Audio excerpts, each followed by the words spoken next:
O Grande Conflito. Capítulo 6. Dois heróis da Idade Média. O Evangelho fora implantado na Boêmia já no século IX. A Bíblia achava-se traduzida e o culto público era celebrado na língua do povo. Mas à medida que aumentava o poderio do Papa, a palavra de Deus se obscurecia. Gregório VII, que tomara a si o abater o orgulho dos reis, não tinha menos intenções de escravizar o povo e, de acordo com isto, expediu uma bula proibindo que o culto público fosse dirigido na língua boêmia. O Papa declarava ser agradável ao Onipotente que seu culto fosse celebrado em língua desconhecida e que muitos males e heresias haviam surgido por não se observar esta regra. Assim, Roma decretava que a luz da palavra de Deus se extinguisse e o povo fosse encerrado em trevas. O céu havia provido outros fatores para a preservação da Igreja. Muitos dos valdenses e albigenses, pela perseguição expulso de seus lares na França e Itália, foram à Boêmia. Posto que não ousassem ensinar abertamente, zelosos trabalhavam em segredo. Assim se preservou a verdadeira fé de século em século. Antes dos dias de Hus, houve na Boêmia homens que se levantaram para condenar abertamente a corrupção na Igreja e a dissolução do povo. Seus trabalhos despertaram interesse que se estendeu largamente. Suscitaram-se os temores da hierarquia e iniciou-se a perseguição contra os discípulos do Evangelho. Compelidos a fazer seu culto nas florestas e montanhas, davam-lhes caça os soldados e muitos foram mortos. Depois de algum tempo, se decretou que todos os que se afastassem do culto romano deviam ser queimados. Mas, enquanto os cristãos rendiam a vida, olhavam à frente para a vitória de sua causa. Um dos que ensinavam que a salvação só se encontra pela fé no Salvador crucificado, declarou ao morrer: "A fúria dos inimigos da verdade agora prevalece contra nós, mas não será para sempre. Levantar-se-á um dentre o povo comum, sem espada nem autoridade, e contra ele não poderão prevalecer." O tempo de Lutero estava ainda muito distante, mas já se erguia alguém cujo testemunho contra Roma abalaria as nações. João Hus era de humilde nascimento e cedo ficou órfão pela morte do pai. Sua piedosa mãe, considerando a educação e o temor de Deus como a mais valiosa das posses, procurou assegurar esta herança para o filho. Hus entrou na escola da província, passando depois para a Universidade de Praga, onde teve admissão gratuita como estudante pobre. Foi acompanhado na viagem por sua mãe. Viúva e pobre, não possuía dádivas nem riquezas mundanas para conferir ao filho, mas, aproximando-se eles da grande cidade, ajoelhou-se ela ao lado do jovem sem pai e invocou-lhe a bênção do Pai Celestial. Pouco imaginara aquela mãe como deveria sua oração ser atendida. Na universidade, Hus logo se distinguiu pela sua incansável aplicação e rápidos progressos, enquanto a vida irrepreensível e modos afáveis e simpáticos lhe conquistaram estima geral. Era sincero adepto da Igreja de Roma e fervorosamente buscava as bênçãos espirituais que ela professa conferir. Na ocasião de um jubileu, foi à confissão, pagou as últimas poucas moedas de seus minguados recursos e tomou parte nas procissões a fim de poder participar da absolvição prometida. Depois de completar o curso colegial, entrou para o sacerdócio e, atingindo rapidamente a eminência, foi logo chamado à corte do rei. Tornou-se também professor e, mais tarde, reitor da universidade em que recebera educação. Em poucos anos, o humilde estudante que de favor se educara tornou-se o orgulho de seu país e seu nome teve fama em toda a Europa. Foi, porém, em outro campo que Hus começou a obra da reforma. Vários anos após haver recebido a ordenação sacerdotal, foi nomeado pregador da Capela de Belém. O fundador desta capela defendera, como assunto de grande importância, a pregação das Escrituras na língua do povo. Apesar da oposição de Roma a esta prática, ela não se interrompeu completamente na Boêmia. Havia, porém, grande ignorância das Escrituras e os piores vícios prevaleciam entre o povo de todas as classes. Estes males, Hus denunciou largamente, apelando para a palavra de Deus a fim de encarecer os princípios da verdade e pureza por ele pregados. Um cidadão de Praga, Jerônimo, que depois se tornou intimamente ligado a Hus, trouxera consigo, ao voltar da Inglaterra, os escritos de Wycliffe. A rainha da Inglaterra, que se convertera aos ensinos de Wycliffe, era uma princesa boêmia e, por sua influência, as obras do reformador foram também amplamente divulgadas em seu país natal. Estas obras lera-as Hus com interesse.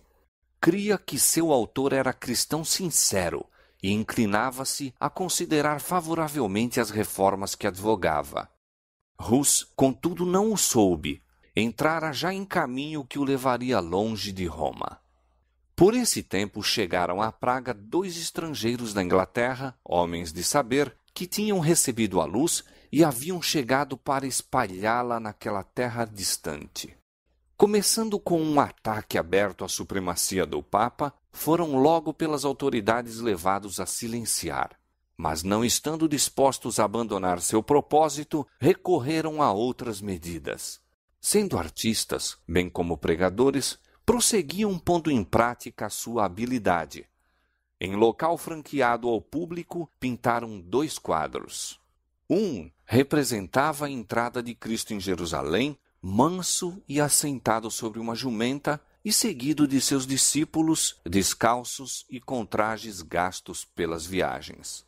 O outro estampava uma procissão pontifical.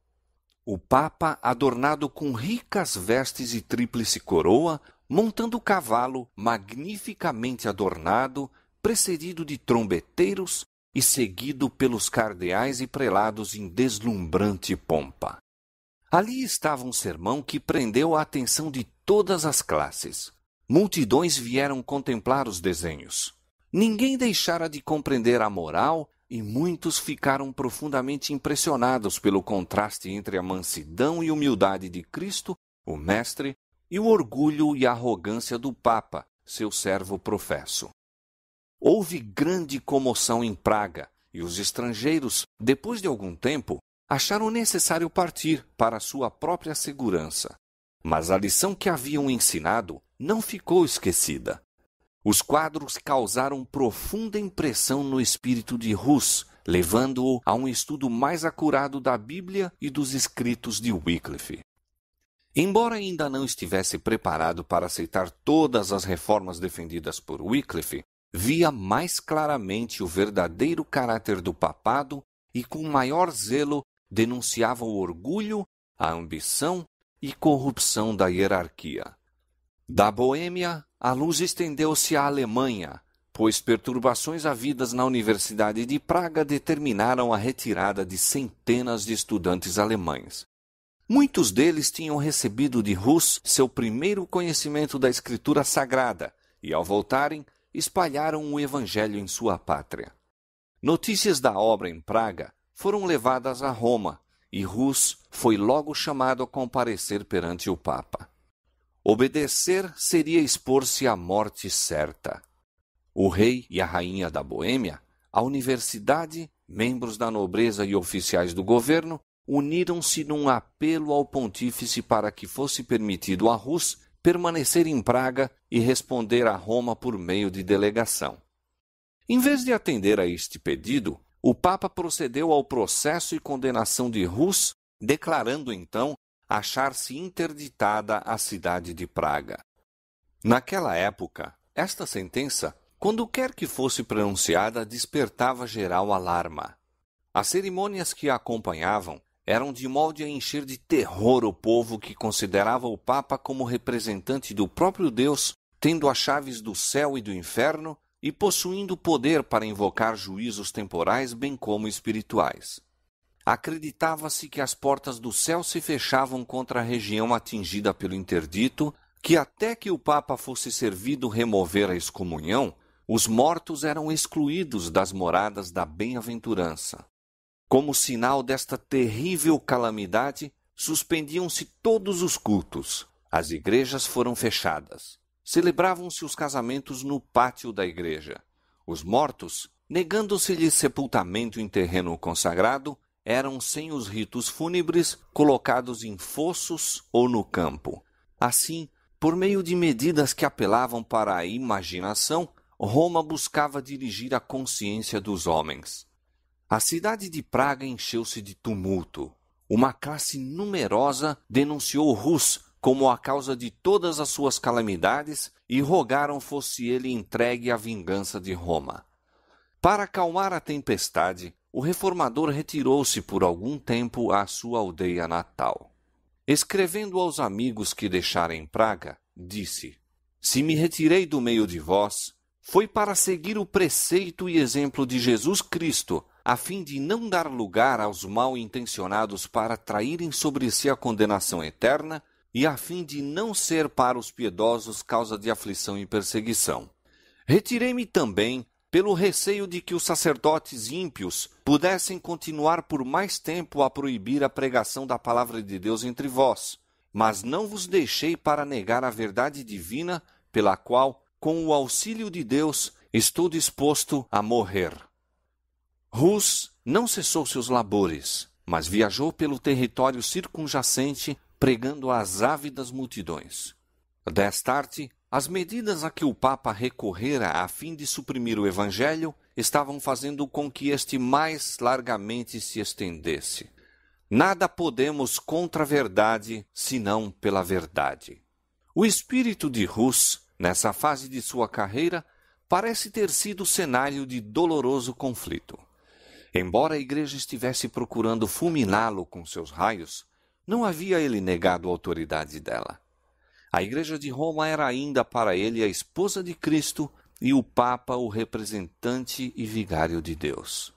O que Rus estava a guerrear era o abuso da autoridade, não o princípio em si mesmo. Isto acarretou terrível conflito entre as convicções de seu entendimento e os ditames de sua consciência. Se a autoridade era justa e infalível, como queria que fosse, como poderia acontecer achar-se obrigado a desobedecer-lhe? Obedecer, compreendia-o ele, significava pecar. Mas por que a obediência a uma igreja infalível levaria a tal situação? Era este o problema que não podia resolver. Esta a dúvida que o torturava sempre e sempre. A solução que mais justa se lhe afigurava era que havia acontecido novamente, como já antes, nos dias do Salvador, que os sacerdotes da igreja se tinham tornado pessoas ímpias, estavam usando da autoridade ilícita para fins ilícitos. Isto o levou a adotar para sua própria orientação e para a guia daqueles a quem pregava a máxima de que os preceitos das Escrituras, comunicados por meio de entendimento, devem reger a consciência. Em outras palavras, de que Deus, falando na Bíblia, e não a Igreja falando pelo sacerdócio, é o único guia infalível.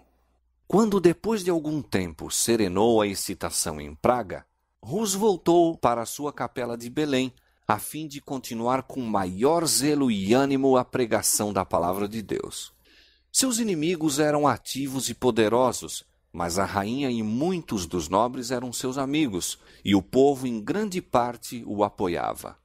Comparando seus ensinos puros e elevados e sua vida santa com os dogmas degradantes pregados pelos romanistas e a avareza e devassidão que praticavam, muitos consideravam uma honra estar ao seu lado. Até aqui, Rus estivera só em seus trabalhos. Agora, porém, se uniu na obra da Reforma Jerônimo, que durante sua estada na Inglaterra aceitara os ensinos de Wycliffe. Daí em diante, os dois estiveram ligados durante toda a vida e na morte não deveriam ser separados. Gênio brilhante, eloquência e saber, dotes que conquistaram o favor popular, possuía-os Jerônimo em alto grau. Mas quanto às qualidades que constituem a verdadeira força de caráter, Rus era maior. Seu discernimento calmo servia como restrição ao espírito impulsivo de Jerônimo, que com verdadeira humildade se apercebia de seu valor e cedia aos seus conselhos. Sob o trabalho de ambos, a reforma estendeu-se mais rapidamente. Deus permitiu que grande luz resplandecesse no espírito daqueles homens escolhidos, revelando-lhes muitos dos erros de Roma, mas eles não receberam toda a luz que devia ser dada ao mundo. Por meio destes seus servos, Deus estava guiando o povo para fora das trevas do catolicismo. Havia, porém, muitos e grandes obstáculos a serem por eles enfrentados, e ele os guiou, passo a passo, conforme o podiam suportar. Não estavam preparados para receber toda a luz de uma vez. Como o completo fulgor do sol do meio-dia para os que durante muito tempo permaneceram em trevas, fosse ela apresentada, tê-los-ia feito desviarem-se. Portanto, ele revelou aos dirigentes pouco a pouco à medida que podia ser recebida pelo povo. De século em século, outros fiéis obreiros deveriam seguir-se para guiar o povo cada vez mais longe no caminho da reforma. Persistia o cisma na igreja. 3 papas contendiam pela supremacia, e sua luta encheu a cristandade de crime e tumulto. Não contentes de lançarem anátemas, recorriam às armas temporais. Cada qual se propôs obter armas e recrutar soldados. É claro que necessitavam dinheiro, e para arranjá-lo, os dons, ofícios e bênçãos da igreja eram oferecidos à venda. Os padres também, imitando os superiores, recorriam à simonia, tráfico de coisas sagradas ou espirituais, tais como sacramentos, dignidades, benefícios eclesiásticos, etc., e à guerra para humilhar seus rivais e fortalecer seu próprio poder. Com uma audácia que aumentava dia a dia, Rus fulminava as abominações que eram toleradas em nome da religião, e o povo acusava abertamente os chefes romanistas como causa das misérias que oprimiam a cristandade. Novamente, a cidade de Praga parecia à borda de um conflito sangrento. Como nas eras anteriores, o servo de Deus foi acusado de ser o perturbador de Israel. A cidade fora de novo posta sob interdito e Rus retirou-se para a sua aldeia natal. Finalizara-se o testemunho tão fielmente dado de sua amada capela de Belém. Deveria falar de um cenário mais amplo, a cristandade toda, antes de depor a vida como testemunha da verdade. Para sanar os males que estavam perturbando a Europa, convocou-se um concílio geral a reunir-se em Constança.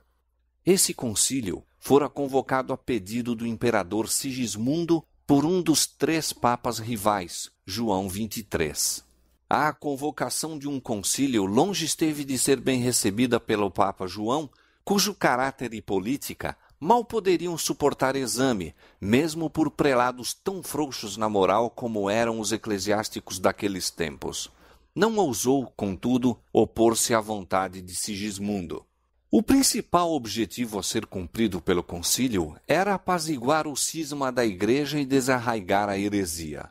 Portanto, os 2 antipapas foram chamados a comparecer perante ele, bem como o principal propagador das novas opiniões, João Rus.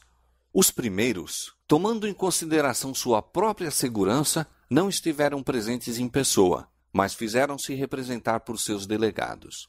O Papa João, conquanto ostensivamente o convocador do concílio, compareceu com muitos pressentimentos, suspeitando do propósito secreto do imperador para depô-lo, receoso de ser chamado a contas pelos vícios que havia infelicitado a tiara, bem como pelos crimes que a haviam garantido. Não obstante, fez sua entrada na cidade de Constança com grande pompa, acompanhado de eclesiásticos da mais alta ordem e seguido por um séquito de cortesãos. Todo o clero e dignitários da cidade, com imensa multidão de cidadãos, foram dar-lhe as boas-vindas. Vinha sob um pálio de ouro, carregado por 4 dos principais magistrados. A hóstia era levantada diante dele, e as ricas vestes dos cardeais e nobres ofereciam um aspecto imponente. Enquanto isto, outro viajante se aproximava de Constança. Rus era sabedor dos perigos que o ameaçavam. Despediu-se de seus amigos como se jamais devesse encontrá-los de novo e seguiu viagem, pressentindo que esta o levava para a fogueira. Apesar de haver obtido o salvo-conduto do rei da Boêmia, e igualmente recebido outro do imperador Sigismundo durante a viagem, dispôs os planos encarando a probabilidade de sua morte. Numa carta dirigida a seus amigos em Praga, disse: Meus irmãos, parto com um salvo-conduto do rei, ao encontro de numerosos e fidagais inimigos. Confio inteiramente no Deus Todo-Poderoso, em meu Salvador.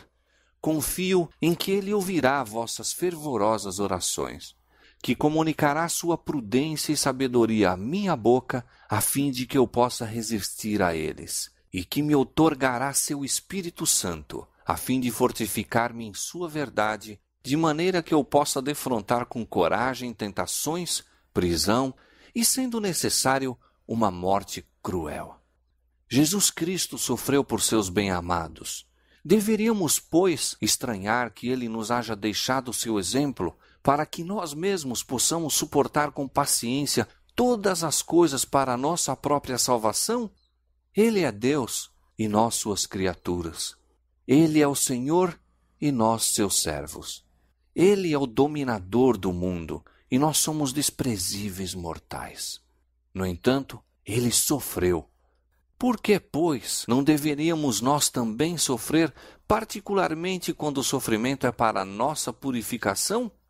Portanto, amados, se minha morte deve contribuir para a sua glória, orai para que ela venha rapidamente e para que Ele possa habilitar-me a suportar com constância todas as minhas calamidades. Mas se for melhor que eu volte para o meio de vós, oremos a Deus, para que o possa fazer sem mancha, isto é, para que eu não suprima um tio da verdade do Evangelho, a fim de deixar a meus irmãos um excelente exemplo a seguir. Provavelmente, pois, nunca mais contemplareis meu rosto em Praga. Mas se a vontade do Deus Todo-Poderoso dignar-se de restituir-me a vós, avancemos então, com o coração mais firme no conhecimento e no amor de sua lei. Em outra carta a um padre que se tornara discípulo do Evangelho, Rus falava com profunda humildade de seus próprios erros, acusando-se de ter sentido prazer em usar ricas decorações e haver gasto horas em ocupações frívolas. Acrescentou então estes tocantes conselhos: que a glória de Deus e a salvação das almas ocupem tua mente, e não a posse de benefícios e bens. Acautela-te de adornar tua casa mais do que tua alma, e, acima de tudo, dá teu cuidado ao edifício espiritual. Sê piedoso e humilde para com os pobres, e não consumas teus haveres em festas. Se não corrigires tua vida e te refreares das superfluidades, temo que sejas severamente castigado, como eu próprio o sou. Conheces minha doutrina, pois recebeste minhas instruções desde tua meninice.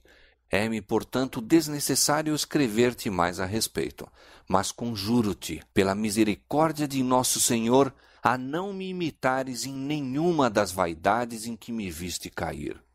No invólucro da carta acrescentou: conjuro-te, meu amigo, a não abrires esta carta antes que tenhas a certeza de que estou morto.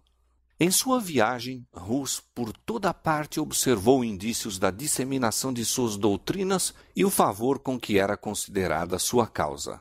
O povo aglomerava-se ao seu encontro e em algumas cidades os magistrados o escoltavam pelas ruas.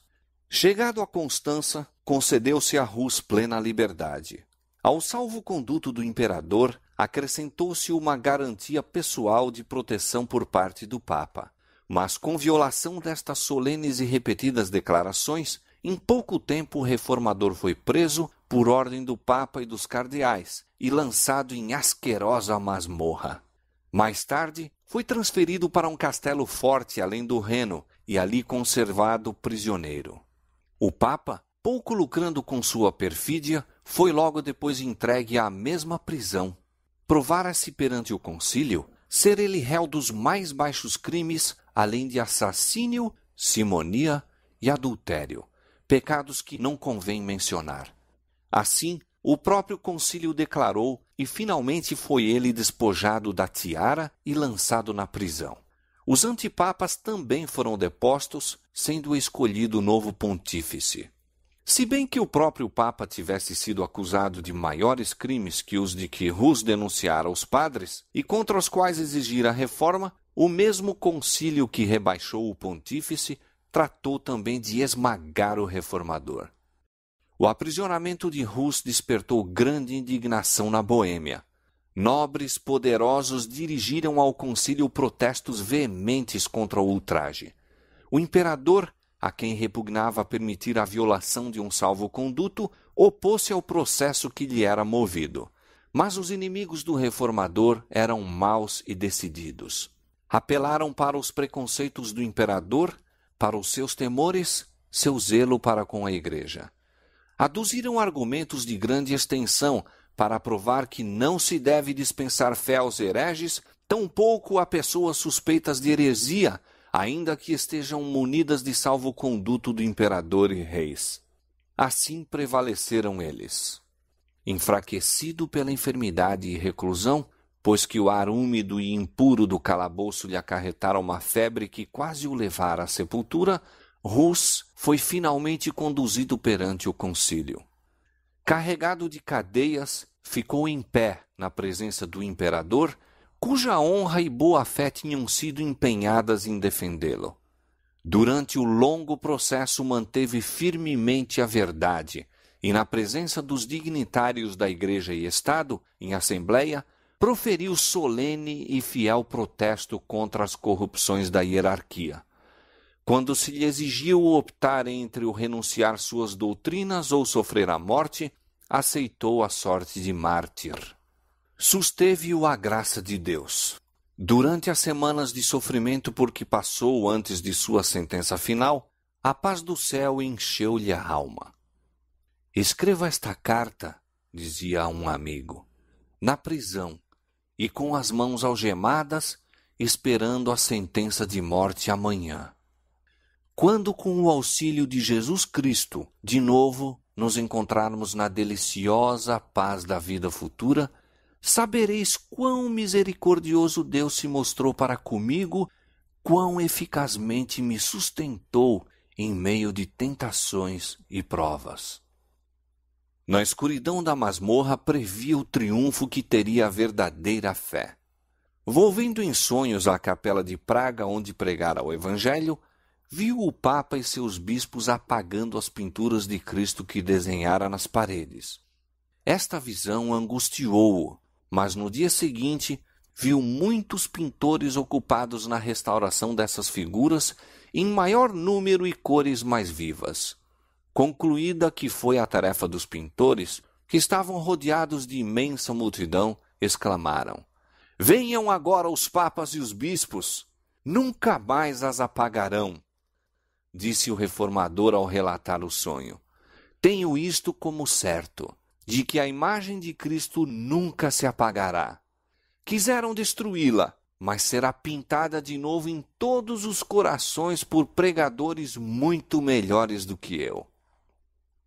Pela última vez, Hus foi levado perante o concílio. Era uma vasta e brilhante assembleia.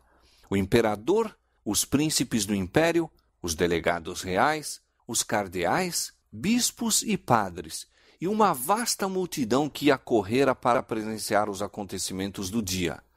De todas as partes da cristandade, se reuniram testemunhas deste primeiro grande sacrifício na prolongada luta pela qual se deveria conseguir a liberdade de consciência. Chamado à decisão final, Hus declarou recusar-se a renunciar e, fixando o olhar penetrante no imperador, cuja palavra empenhada fora tão vergonhosamente violada, declarou: "Decidi-me, de minha espontânea vontade, a comparecer perante este concílio sob a pública proteção e fé do imperador aqui presente." Intenso rubor avermelhou o rosto de Sigismundo quando o olhar de todos na assembleia para ele convergiu. Pronunciada a sentença, iniciou-se a cerimônia de degradação. Os bispos vestiram o preso em hábito sacerdotal e enquanto recebia as vestes de padre, disse: Nosso Senhor Jesus Cristo estava, por escárnio, coberto com um manto branco, quando Herodes o mandou conduzir perante Pilatos. Sendo de novo exortado a retratar-se, replicou voltando-se para o povo: Com que cara, pois, contemplaria eu os céus? Como olharia para as multidões de homens a quem preguei o evangelho puro? Não, aprecio sua salvação mais do que este pobre corpo ora destinado à morte. As vestes foram removidas uma a uma, pronunciando cada bispo uma maldição ao realizar sua parte na cerimônia. Finalmente, puseram-lhe sobre a cabeça uma carapuça ou mitra de papel em forma piramidal, em que estavam desenhadas horrendas figuras de demônios com a palavra arquierege bem visível na frente. Com muito prazer, disse Rus, levarei sobre a cabeça esta coroa de ignomínia por teu amor, ó Jesus, que por mim levaste uma coroa de espinhos. Quando ficou assim trajado, os prelados disseram: Agora votamos tua alma ao diabo. E eu, disse João Rus, erguendo os olhos ao céu, entrego o meu espírito em tuas mãos, ó Senhor Jesus, pois tu me remiste. Foi então entregue às autoridades seculares e levado fora ao lugar de execução. Imenso séquito o acompanhou, centenas de homens em armas, padres e bispos em seus custosos trajes e os habitantes de Constança. Quando estava atado ao poste e tudo pronto para acender-se o fogo, o mártir mais uma vez foi exortado a salvar-se renunciando aos seus erros. A que erros? Disse Rus. Renunciarei eu? Não me julgo culpado de nenhum. Invoco a Deus para testemunhar que tudo o que escrevi e preguei assim foi feito com o fim de livrar almas do pecado e perdição. E, portanto, muito alegremente, confirmarei com meu sangue a verdade que escrevi e preguei. Quando as chamas começaram a envolvê-lo, pôs-se a cantar: Jesus, filho de Davi, tem misericórdia de mim. E assim continuou até que sua voz silenciou para sempre. Mesmo os inimigos ficaram tocados com seu procedimento heróico. Um zeloso adepto de Roma, descrevendo o martírio de Rus e de Jerônimo, que morreu logo depois, disse: Ambos se portaram com firmeza de ânimo quando se lhes aproximou a última hora. Prepararam-se para o fogo como se fosse a uma festa de casamento.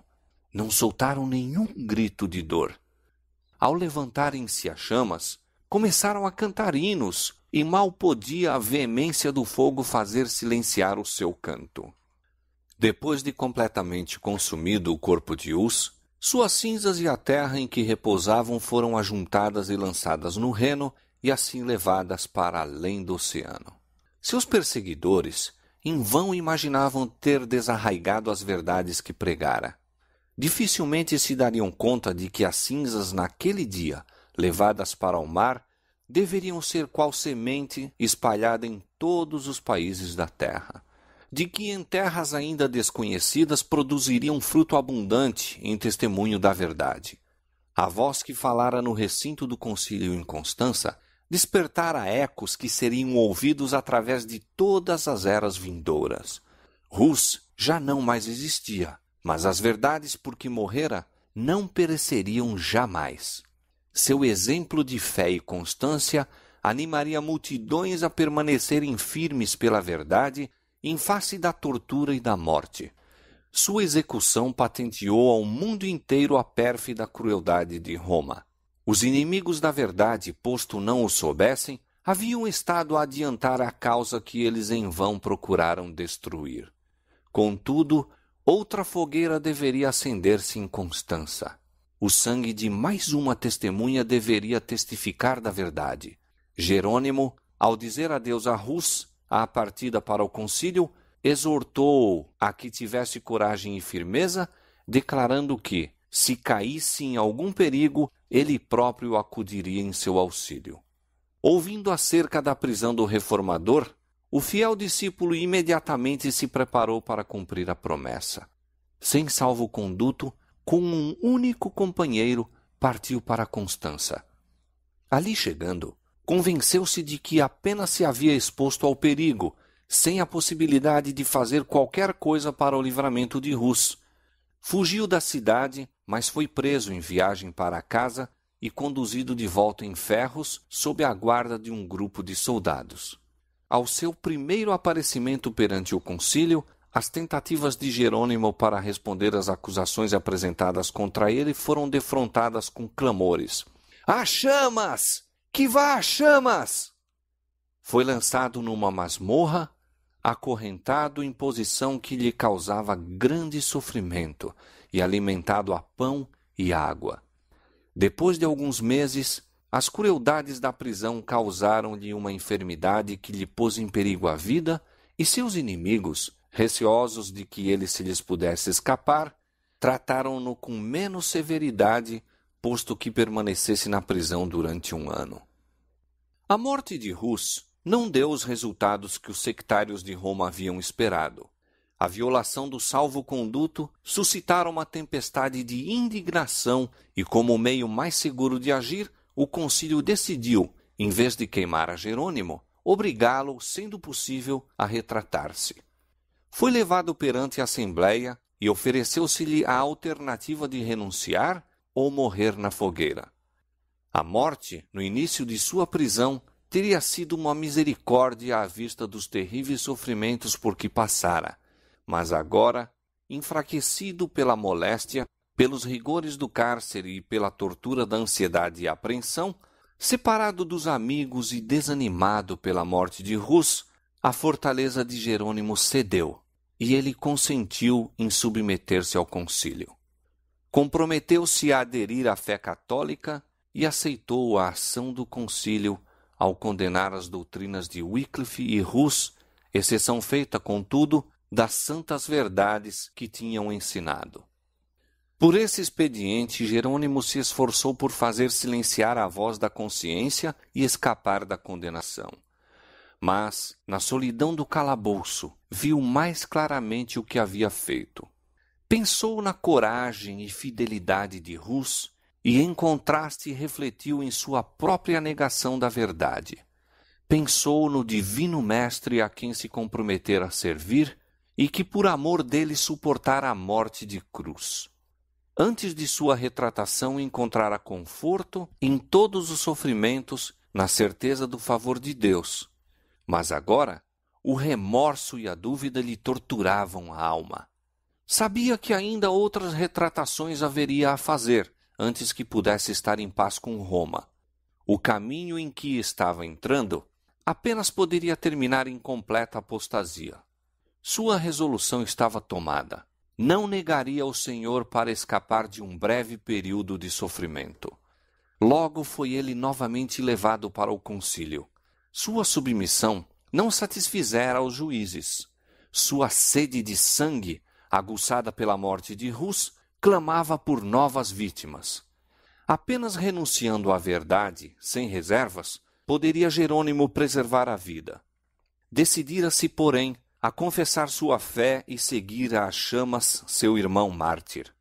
Renunciou à retratação anterior e, como moribundo, exigiu solenemente oportunidade para fazer a sua defesa. Temendo o efeito de suas palavras, os prelados insistiram em que ele meramente afirmasse ou negasse a verdade das acusações apresentadas contra ele. Jerônimo protestou contra tal crueldade e injustiça. Conservaste-me encerrado durante 340 dias, numa prisão horrível, disse ele, em meio da imundícia, repugnante mau cheiro e da maior carência de tudo. Trazeis-me depois diante de vós, e dando ouvidos a meus inimigos mortais, recusai-vos a ouvir-me. Se sois, na verdade, homens prudentes e à luz do mundo, tende cuidado em não pecar contra a justiça. Quanto a mim, sou apenas um fraco mortal. Minha vida não tem senão pouca importância, e quando vos exorto a não lavrar uma sentença injusta, falo menos por mim do que por vós. Seu pedido foi finalmente atendido. Na presença dos juízes, Jerônimo ajoelhou-se e orou, para que o Espírito Divino lhe dirigisse os pensamentos e palavras, de modo que nada falasse contrário à verdade ou indigno de seu mestre. Para ele, naquele dia se cumpriu a promessa de Deus aos primeiros discípulos: sereis até conduzidos à presença dos governadores e dos reis por causa de mim. Mas, quando vos entregarem, não vos dê cuidado como ou o que haveis de falar, porque naquela mesma hora vos será ministrado o que haveis de dizer. Porque não sois vós quem falará, mas o Espírito de vosso Pai é quem fala em vós. As palavras de Jerônimo excitaram espanto e admiração mesmo a seus inimigos. Durante um ano inteiro havia ele estado emparedado numa masmorra, impossibilitado de ler ou mesmo ver, com grande sofrimento físico e ansiedade mental. No entanto, seus argumentos eram apresentados com tanta clareza e força como se houvesse tido oportunidade tranquila para o estudo. Indicou aos ouvintes a longa série de homens santos que haviam sido condenados por juízes injustos. Em quase cada geração, houve os que, enquanto procuravam enobrecer o povo de seu tempo, foram censurados e rejeitados, mas que em tempos posteriores mostraram ser dignos de honra. O próprio Cristo foi, por um tribunal injusto, condenado como malfeitor. Em sua retratação, Jerônimo consentira na justiça da sentença que condenara Rus. Declarou ele agora o seu arrependimento e deu testemunho da inocência e santidade do mártir. Conheci-o desde a meninice, disse ele. Foi um ótimo homem, justo e santo. Foi condenado, apesar de sua inocência. Eu também estou pronto para morrer. Não recuarei diante dos tormentos que estão preparados para mim por meus inimigos e falsas testemunhas, que um dia terão de prestar contas de suas imposturas perante o grande Deus, a quem nada pode enganar. Reprovando-se a si mesmo por sua negação da verdade, Jerônimo continuou: de todos os pecados que tenho cometido desde a minha juventude, nenhum pesa tão gravemente em meu espírito e me causa tão pungente remorso como aquele que cometi neste lugar fatídico, quando aprovei a iníqua sentença dada contra Wycliffe e contra o santo mártir João Hus, meu mestre e amigo. Sim, confesso-o de coração e declaro com horror que desgraçadamente fraquejei quando, por medo da morte, condenei suas doutrinas. Portanto, suplico a Deus Todo-Poderoso se digne de perdoar meus pecados e, em particular, este, o mais hediondo de todos. Apontando para os juízes, disse com firmeza: condenastes Wycliffe e João Hus, não por terem abalado a doutrina da Igreja, mas simplesmente porque estigmatizaram com a reprovação os escândalos do clero, a pompa, o orgulho e todos os vícios dos prelados e padres. As coisas que eles afirmaram e que são irrefutáveis, eu também as entendo e declaro como eles. Suas palavras foram interrompidas. Os prelados, trêmulos de cólera, exclamaram: que necessidade há de mais prova? Contemplamos com nossos próprios olhos o mais obstinado dos hereges. Sem se abalar com a tempestade, Jerônimo exclamou: ora, supondes que receio morrer? Conservaste-me durante um ano inteiro em terrível masmorra, mais horrenda que a própria morte. Trataste-me mais cruelmente do que a um turco, judeu ou pagão, e minha carne em vida literalmente apodreceu sobre os ossos, e contudo não me queixo, pois a lamentação não vai bem a um homem de coração e espírito. Mas não posso senão exprimir meu espanto com tão grande barbaridade para com um cristão. De novo irrompeu-se a tempestade de cólera e Jerônimo foi levado precipitadamente à prisão. Havia, contudo, na Assembleia, alguns nos quais suas palavras produziram profunda impressão e que desejavam salvar-lhe a vida. Foi visitado por dignitários da Igreja e instado a submeter-se ao concílio. As mais brilhantes perspectivas lhe foram apresentadas como recompensa de renunciar à sua oposição a Roma.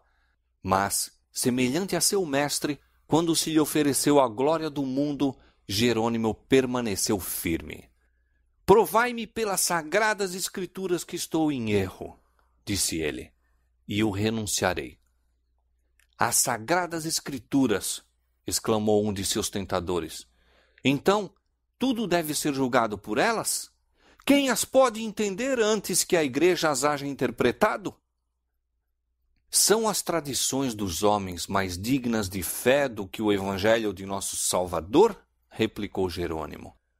Paulo não exortou aqueles a quem escreveu a escutarem as tradições dos homens, mas disse, esquadrinhai as escrituras. Herege! Foi a resposta. Arrependo-me de ter me empenhado tanto tempo contigo. Vejo que és impulsionado pelo diabo. Sem demora, se proferiu sentença de morte contra ele. Foi levado ao mesmo local em que Rus rendera a vida. Cantando fez ele esse trajeto, tendo iluminado o semblante de alegria e paz.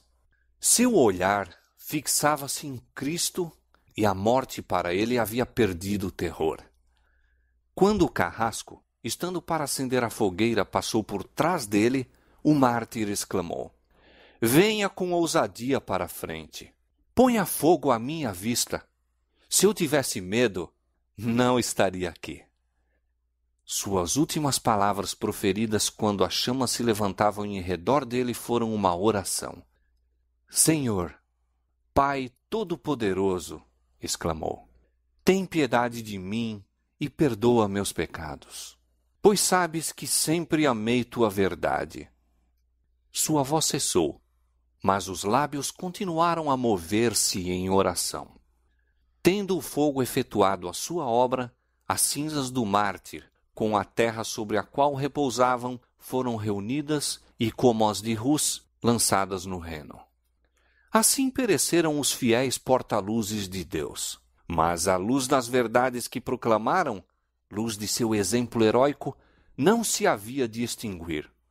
Tanto poderiam os homens tentar desviar o sol de seu curso, como impedir o raiar daquele dia que mesmo então despontava sobre o mundo. A execução de Rus acendera uma chama de indignação e horror na Boêmia. A nação inteira compreendia haver ele tombado vítima da perfídia dos padres e traição do imperador. Declarou-se ter sido ele um fiel ensinador da verdade, e o concílio que decretou sua morte foi acusado de crime de assassínio.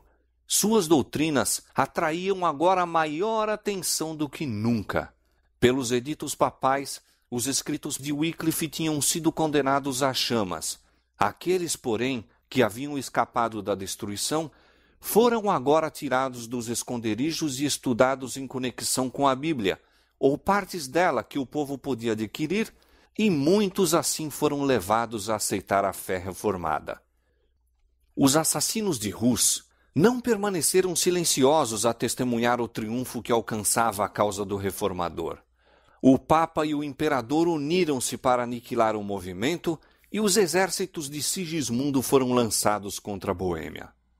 Surgiu, porém, um libertador.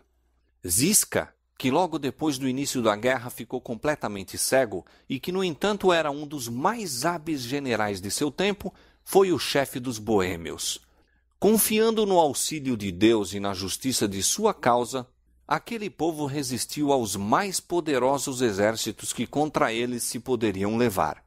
Reiteradas vezes, o imperador, organizando novos exércitos, invadiu a Boêmia apenas para ser vergonhosamente repelido.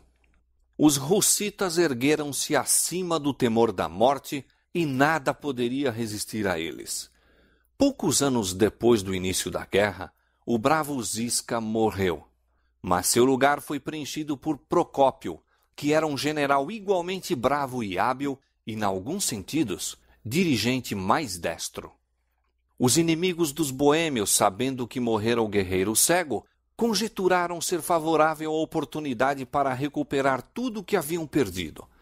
O Papa proclama, então, uma cruzada contra os russitas, e novamente uma imensa força se precipitou sobre a Boêmia, mas apenas para sofrer terrível desbarato. segue-se outra cruzada. Em todos os países papais da Europa, reuniram-se homens, dinheiro e munições de guerra. Congregavam-se multidões sob o estandarte papal, seguras de que afinal se poria termo aos hereges russitas. Confiante na vitória, a numerosa força entrou na Boêmia. O povo arregimentou-se para repeli-la. Os dois exércitos se aproximaram um do outro até que apenas um rio se lhes interpunha. Os cruzados constituíam força grandemente superior, mas em vez de se arremessarem através da torrente e travar batalha com os russitas a quem de longe haviam vindo a combater, ficaram a olhar em silêncio para aqueles guerreiros. Então, subitamente, misterioso terror caiu sobre os soldados. Sem desferir um golpe, aquela poderosa força debandou e espalhou-se, como se fosse dispersa por um poder invisível.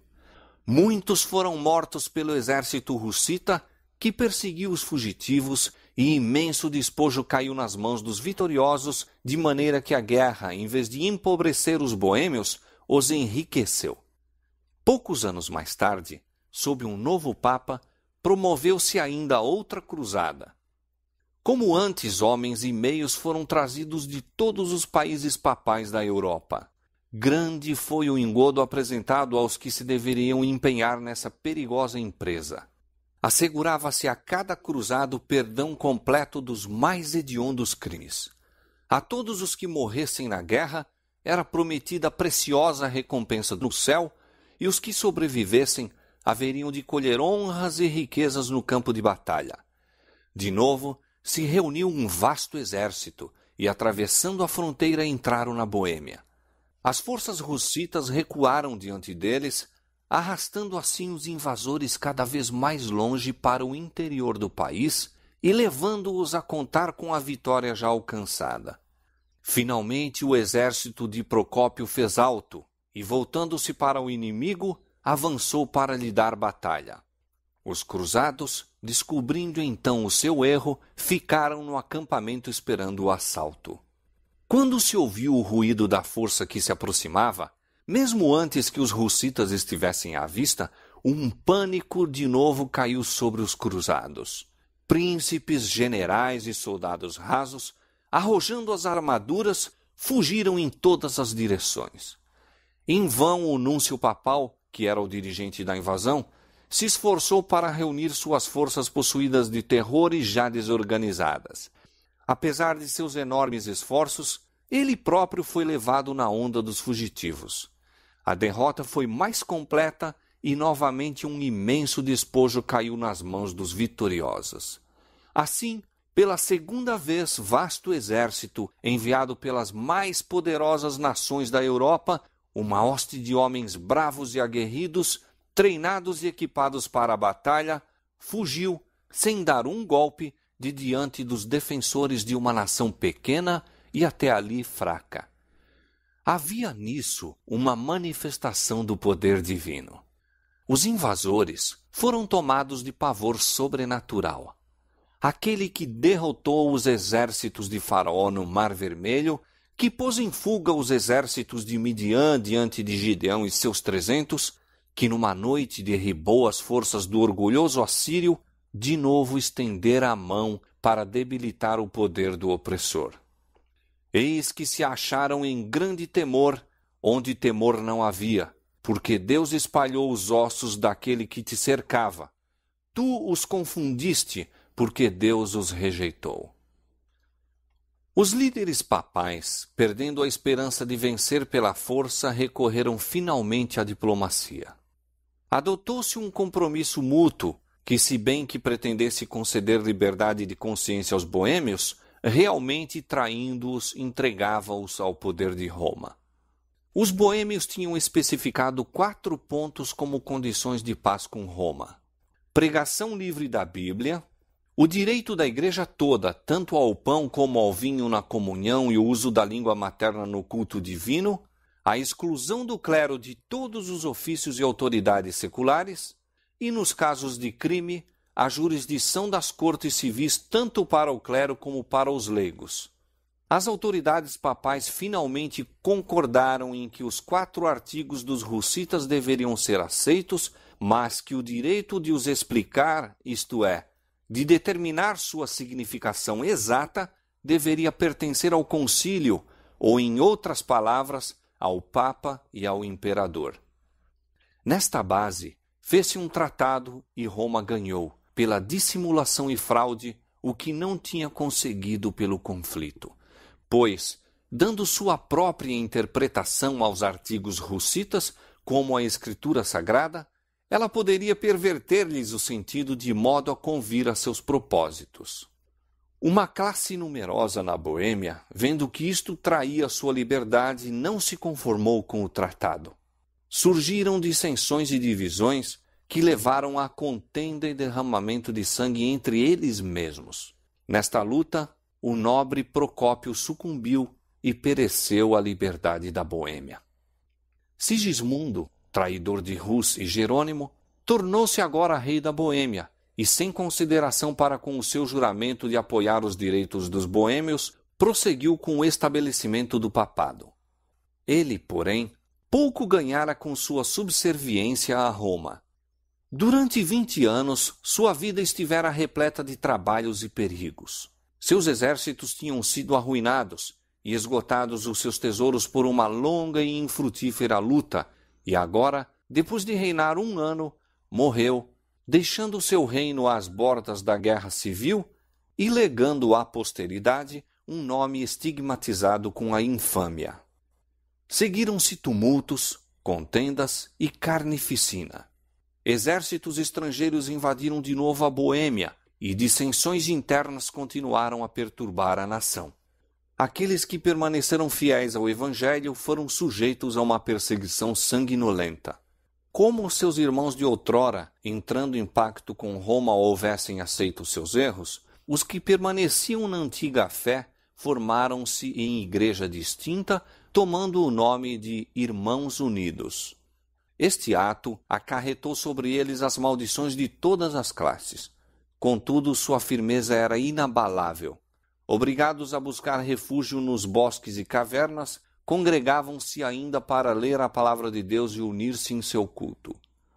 Por meio de mensageiros enviados secretamente a diversos países, souberam que aqui e acolá havia os que isoladamente confessavam a verdade, alguns numa cidade, outros noutra, como eles próprios, objeto de perseguição, e que entre as montanhas dos Alpes havia uma antiga igreja apoiada no fundamento das Escrituras e protestando contra as corrupções idolátricas de Roma. Esta informação foi recebida com grande alegria e iniciou-se correspondência com os cristãos valdenses. Firmes no Evangelho, os boêmios esperaram através da noite de sua perseguição, ainda volvendo os olhos para o horizonte, na hora mais tenebrosa, semelhantes aos homens que esperam amanhã. Sua sorte fora lançada em dias maus, mas lembravam-se das palavras primeiramente proferidas por Rus e repetidas por Jerônimo, de que 1 século deveria passar antes que raiasse o dia. Estas foram para os taboritas, ou seja, hussitas, o que para as tribos na casa da servidão foram as palavras de José. Eu morro, mas Deus certamente vos visitará e vos fará subir desta terra. O período final do século XV testemunhou o aumento vagaroso, mas certo, das igrejas dos irmãos, se bem que, longe de não serem incomodados, gozavam de relativo descanso. No princípio do século XVI, suas igrejas eram em número de 200 na Boêmia e na Morávia. Assim, numerosos foram os restantes que, escapando da fúria destruidora do fogo e da espada, tiveram o privilégio de ver o raiar daquele dia que Rus predissera.